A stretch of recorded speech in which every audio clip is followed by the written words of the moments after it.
हिंदी चित्रपट सृष्टीतील मेहमूद, सुनील दत्त, राजेंद्र कुमार, अमिताभ बच्चन, अमोल पालेकर, उत्पल दत्त, नूतन, रेखा अशा अनेक दिग्गज कलाकारांसोबत शुभाजींनी काम केलं। त्यांच्यावर चित्रित झालेली जाना तुम्हें प्यार में, जा जा जा रे दीवाने जा, गोरी चलो ना हंस की चाल, वो दिन याद करो, मैं तेरे प्यार में क्या क्या न बना, मैं रंगीला प्यार या राही अशी काही गाणी आजही लोकप्रिय आहेत। शुभाजींनी 6 दशकांच्या कारकिर्दीत जवळपास 100 पेक्षा जास्त चित्रपटांमध्ये काम केलेलं आहे।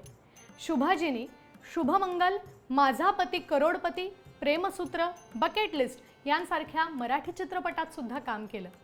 1968 साली त्यांची निर्मिती आणि दिग्दर्शन असलेला चिमुकला पाहुणा हा चित्रपट प्रदर्शित झाला, पण तो फारसा यशस्वी ठरला नाही।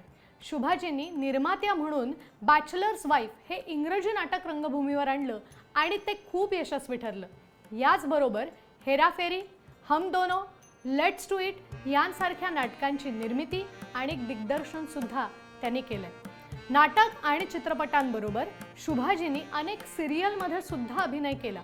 जुनून, जबान संभाल के, एक राजा एक राणी, जुगनी चली जालंधर अशा हिंदी आणि एका लग्नाची तिसरी गोष्ट, ठिपक्यांची रांगोळी अशा मराठी सिरियल्समध्ये सुद्धा त्यांनी काम केलं। सीमा चित्रपटाच्या चित्रीकरणावेळी सायकल चालवत असताना त्या पडल्या होत्या आणि त्यांच्या चेहऱ्याला दुखापत झाली होती। शुभाजींना 7 वेळा गंभीर दुखापती झाल्या, पण दरवेळी त्यावर मात करून त्या पुढे काम करतच राहिल्या।